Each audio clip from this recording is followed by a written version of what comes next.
Okay, hi once again everybody, it's Professor Sebastian, and we're in section 14.3 of our Calculus 3 class notes on partial derivatives. And we're at the bottom of page 49 where we're going to start talking about second order partial derivatives. So when we differentiate a function f of x, y twice, we produce its second order derivatives.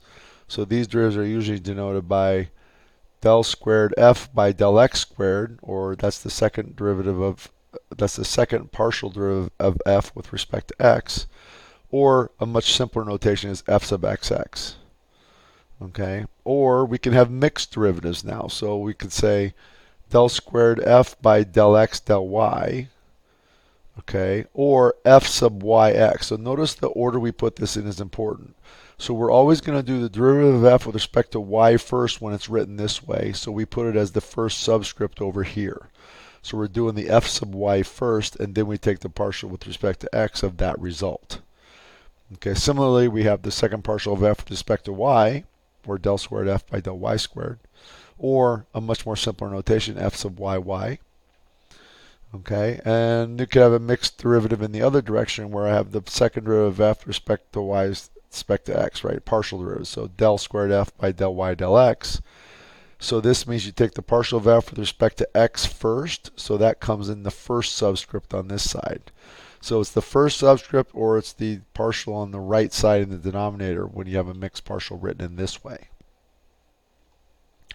So for example, let's say we have f of xy is x times cosine of y plus y e to the x. We want to find all of its second order partial derivatives. So first of all, let's find the first order derivatives. So the partial of f with respect to x, treat y's as a constant. So cosine of y is just a constant. So cosine of y times x is just cosine of y.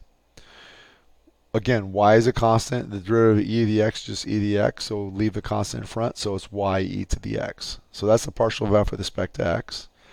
Partial of f with respect to y, you treat x as though it's a constant. So leave x alone. The derivative of cosine of y is minus sine y. So you get minus x sine y. Partial with respect to y again, so we're treating x's as constants, so e to the x is a constant, so any constant times y is just that constant, e to the x here in this case. Now we want the mixed, let's do the mixed partials first. So if I want the second derivative of f, the second partial of f with respect to y and then x, yx, you do the partial with respect to x first, which we have. So notice that this notation comes from really this. So it's the partial with respect to y of the partial of f with respect to x. That's why it's on the right hand side over here. So, or the simpler notation is f sub xy means you take the partial with respect to y after you've taken the partial with respect to x. So we take the partial of this guy with respect to y. So that means treat x's as a constant. So that means you have cosine of y is minus sine y as its derivative. Treating x's as a constant, this is like a constant times y, so it's just that constant. So the second mixed partial of f with respect to y, with respect to x and then y, right, is this guy. If I want the second mixed partial of f with respect to y and then x, which comes from this notation really, so you take the partial with respect to x of the partial of f with respect to y, or a simpler notation, f sub yx, so that says take the partial with respect to y first, so we have that, and then take the partial with respect to x. So we take the partial with respect to x of this guy. That means you treat y's as a constant. So minus sine y is just a constant. Any constant times x is just that constant. And then over here, we're taking the partial with respect to x. So that's just e to the x. So derivative of e to the x is e to the x. Notice these are the same. I'll say something about this down below. They're not always the same, but for pretty much anything we'll do in Calc 3, they'll end up being the same. And you'll see why in just a second. Okay, now if I just want the second derivative of f with respect to x, the second partial of f with respect to x, that's just f sub xx. You take another derivative of this guy with respect to x, treating y's as constants. So the derivative of cosine of y would be 0 then, because the derivative of cosine of y is derivative of constant. Treating y as a constant here, derivative of constant times e to the x is just that constant times e to the x. Second derivative with respect to y, f sub yy. Second partial with respect to y. So now we already have the first partial up here with respect to y. You take the derivative of this guy with respect to y, which is treating x's like constants. So treating x like constant, first of all, just leave a constant in front, minus x, derivative of sine y is cosine y. There is no y in here, so if x is treated like constants, that's the derivative of constant, so that's 0. So you just get minus x cosine y. So what I was saying up above, I'm just going to say with the theorem here, I'm not going to prove it, just want you to push the I believe button here for me. As long as all the partial derivatives are defined throughout an open region containing a point, and are all continuous at that point, then the second mixed partials, if I do them in the opposite order, will still be the same.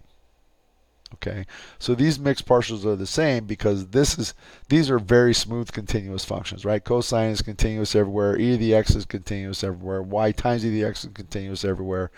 So the partials are continuous, the mixed partials are continuous. So at any point, everywhere, so you will always get these to be the same. We could just go higher orders. We'll deal mostly with first and second order partial derivatives because they appear most frequently in our applications.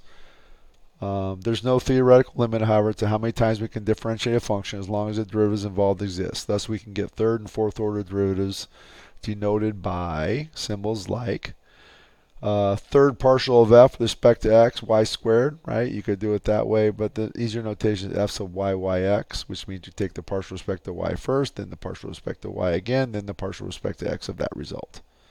Similarly, you can look at what those mean then. So again, right-hand side means first when it's in this notation, so here that would be f sub xx, then yy.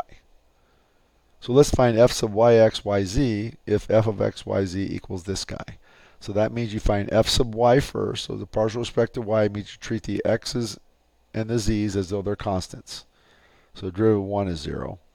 Treat the x's and the z's as though they're constant. All you have to worry about is this derivative of y squared, which is 2y. So you get 4xyz, the minus sign in front.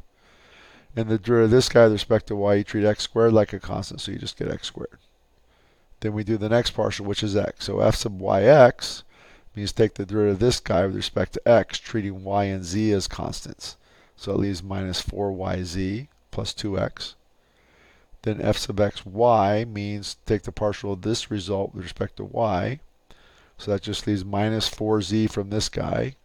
Derivative of 2x with respect to y is 0. And then f sub yx, yz means take the derivative with respect to z of the final result here. So that leaves a minus 4. And that ends section 14.3.